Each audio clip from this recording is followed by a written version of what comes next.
if you can, be comfortable in the mess. Basketball is an imperfect game.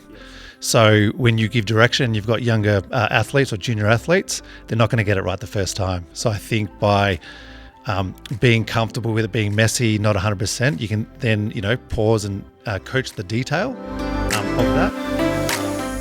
This is Coach to Coach, where we talk junior basketball coaching in a relaxed, practical way. I'm Jace, and these are your fast break chats. Let's get into it. All right. Welcome to a new episode of Coach to Coach. We've got Mark Hall with us here today. Thanks for coming along. Pleasure. Thanks for having me. Excellent. We'll make a start. We've got my usual 5 questions that I like to introduce my guests to the crowd. So let's tell us, how long have you been coaching? Oh, I haven't really thought about the overall time frame. It's probably been 2 and a bit years. Okay. So I started off just putting my hand up. I think I got asked to help out and fell in love with it and sort of progressed into domestic and representative coaching now. So, absolutely loving what I'm doing now. Great. Who are you coaching with and what age groups are you working with? I've moved up to under 15s with the Vermont Vultures and looking to get a under 16 spot with the Nunawading Inspectors as well. Ooh, exciting. I've seen you floating around as an assistant coach last season, correct? Yeah, done a couple of seasons of AC nice. And decided to jump headfirst into the head coach opportunity. Excellent. You kind of touched on it. Why do you coach? I love the game. I used to play it. I think as a father and having children, and 3 boys, I think just loving to see the improvement and the value that you can add as a coach. I think it was just putting my hand up for a bit of fun, and then fell in love with actually seeing athletes grow into better selves. That's definitely something I resonate with because I have had a similar experience. Was there someone who had an influence on how you coach? Heaps of content online. Yep. So I'd probably say I take a fair bit of a wide range of resources. Yes. I've been to a few, coaching workshops and masterclasses, those sort of things. Yeah, okay. Brian Gorgian, love him. Yeah, wow. And there's a few Americans, college basketball and that sort of stuff. I try to come from the position of keep it fun. There's times for seriousness, but I think at the end of the day, the kids just want to have fun and help them do that. And I think that helps them achieve their goals. Yeah, absolutely. And do you have a favourite professional player at the moment? Probably Kitty. Yeah, I'm a big fan of Josh Giddey. I like his story and where he's ended up, and obviously big signing recently. So a little bit. Yeah, love watching him. Yeah, excellent. Well, it's we have crossed paths plenty of times over the last few years, mostly with Vultures. Yes. I think our boys are slightly different ages, but they still seem to know each other. They're very good. Yeah, 100%. They love it. So I think I wanted to get you on the podcast because it became abundantly clear that your passion for the game actually shows courtside, even in passing. Yep. And I've heard good things, which which is nice to hear. Appreciate it. Love a bit of positive feedback. Each of my episodes, I want to bring a unique perspective. The point of the podcast is to not have me tell anybody how to play the game. Yep. Because let's face it, there is no right way to play the game. Absolutely. There's different ways of right, but there's no right. And so you wanted to talk us through a few simple things that you have introduced in your coaching in this time. Tell us about those subjects, and then we can dive into them a little bit. Yeah, look, I just thought about, if I was listening to this podcast, what could be a little gold nugget for me. So obviously dealing a lot with sort of junior athletes. Yep. One of the things I think is really important is that KISS principle, keep it simple. I think our younger kids, they don't retain knowledge as good as they used to with all the electronics and that sort of stuff. That's right. So Yep. I think that keep it simple principle is really important, especially if you're new to coaching or you have a new team. And I think that gets a lot of benefits because if you keep it simple, they're able to retain that information. Yeah. And really, at the end of the day, you want to give direction, you Yep. want to see them do it, and then coach the detail. So I think, keeping it simple, a couple of things that I've really seen work really well is just a couple of simple, so if you're starting a new offense or a new defense, keeping it simple in the sense of having a couple of ball actions. And one thing that I've found resonates really well with my junior athletes is having sort of like a first side, second side. Okay. So for an offense, you'll do a simple ball action on say the one side of the court, and then obviously we want it to move to the second side. Yep. And then outside of that, then we start to build in a few little things around decision points. So I think keeping it simple, using something that's quite where they can visualize it, Yep. and I think that first side, second side resonates really well with the junior athletes. And then having a few simple ball actions. And then what I've found is then you start layering on those decision points. And that's where the rubber meets the road, Yeah. or the difficulty of coaching comes into it. Yes. that I've found. Yeah. Yeah. So I guess with the delving into those a little bit, with the keep it simple theory, Yep. what are those simple things that you think are important to focus on? Look, the clear winner is spacing, I think. Okay. Yep. If you have spacing, it allows the athletes to firstly make decisions, Yes. and obviously play basketball. I think if Yes. you have, that swarming, roving, everyone staying together that you have in sort of your under eights when they first come in, Yep. it makes it difficult for them to develop. Yeah. So I think spacing is a key principle. Yep. Yep. And yeah. It's interesting you mentioned that because I don't reckon there's a word that I screamed more often when I was coaching my under 9 girls than Yep. space. Yep.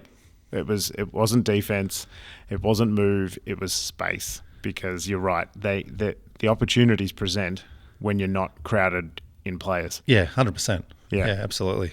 So, tell me a little bit more about this first side, second side philosophy.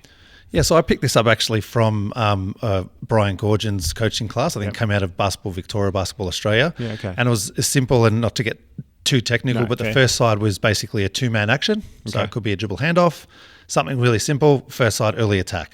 Okay. If we had nothing to look there, then we try and flip it to the second side. So sorry, let's go back a second. Just because there'll be coaches out there that instantly resonate with what you're saying, and Yep. then there might be some under 8 coaches or under 9 coaches that are going, there's only one team, what do you mean by sides? Yeah.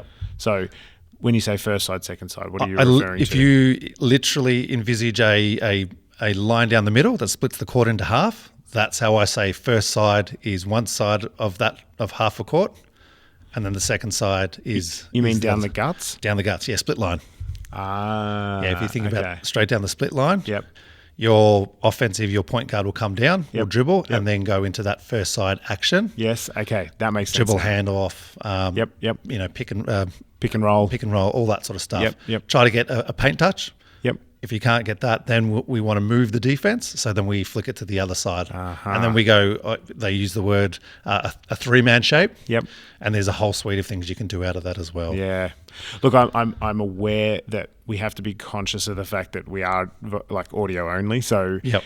we don't really want to be sitting here trying to explain player movements, but I do want to be able to give people general philosophies and theories that they can then, with that sort of overarching knowledge, Yes. be able to see it and apply it in their own plays, in their own strategies. So that's really great to be able to cover that.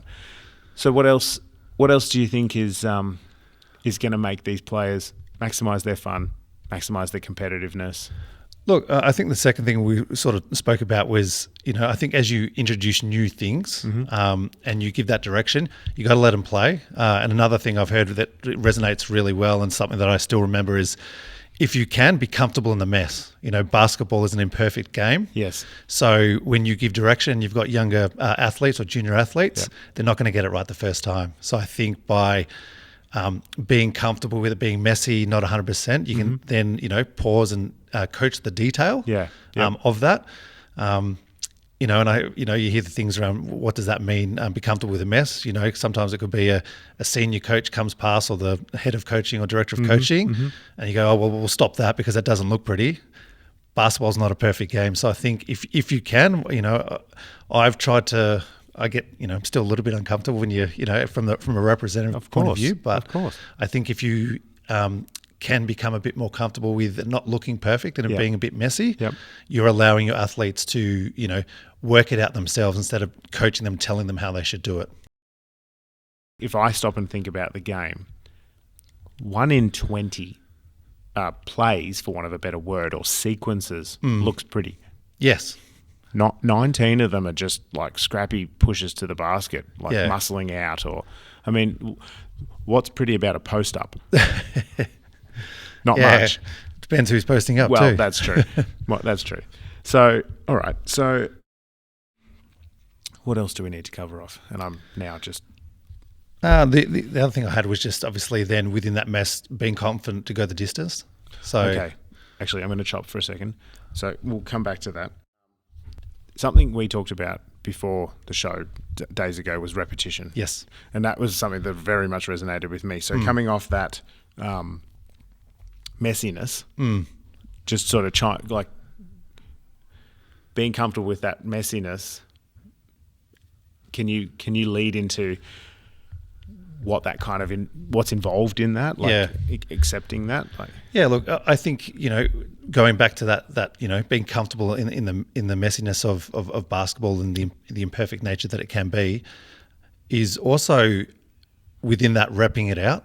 So I think repetition is king. That's my junior athletes would have heard me say that a lot. Yep. If it is messy, sometimes you go, we'll just leave that, or I tried that 2-man side. It didn't look good. They didn't get it. But I think if you be persistent, be relatively comfortable with that mess, touch it every single week. I think if you're a domestic coach, you only have your players for 1 hour a week. Yep. For 18 weeks or however long the season goes. It ain't much. You got to touch it every single week. And I think that if you do that consistently, rep it out, they'll get it, and then you'll get the benefits in the long run, which will hopefully then translate to it happening on the court on game day. And I dare say that after those 18 weeks of repetition, that ugly play probably looks quite pretty. Yeah. So, some of the light bulb moments are you go, wow, they actually did that and I didn't say a single word. Yeah. So, I think that's the benefit of repetition. Yep. And, having confidence that, at the end of the day, it may not be perfect, but if you keep touching it, it'll get better in the long run. Yeah. Yeah. So what do you mean then about going the distance? Talk us through that last little sort of note. I think, as I said, if that head of coach comes around or, a senior coach comes through or it doesn't work, probably the key thing I think is you've tried something new with your junior athletes. It doesn't work. We'll leave that. It's too difficult. I think if you try and break it down into smaller pieces. Yeah, okay. And whatever that is, I think understanding your team is really important. But whatever that translates to that works for your team is then being persistent, stay with it. Yeah, okay. And not just letting it go. I think there's so many options, so many plays, and so many resources out there. You might want to put something in, doesn't work, and then you just go to the next one. If you think it's going to add value and develop your it's just going to go the long commit way to it. Yeah, 100%. Yeah. Okay. Good. Well, it's interesting that you say that because I reckon with my under 15 girls last season, when things looked too hard, I gave up on them. I'm guilty as well. Look, I'm sure we all are. Yeah. But I really like this chat because it makes me say, okay, no, you know what? I actually really want to see this one come together. So I'm going to be comfortable with it being messy. We're going to be comfortable with practicing it over and over again. Yep. And going the distance. Yeah. So there's a really strong message and theory to apply there in terms of coaching junior basketball, which is what we're here for. So I love that. Excellent. Mark, thank you so much. This has been a really great chat. I'm honoured to have you on board and for you to share some wisdom with our audience. So, Thanks for the opportunity. Great. That's it for today's Fast Break chat on Coach to Coach. Thanks for listening. I'm Jace, and I'll catch you next time.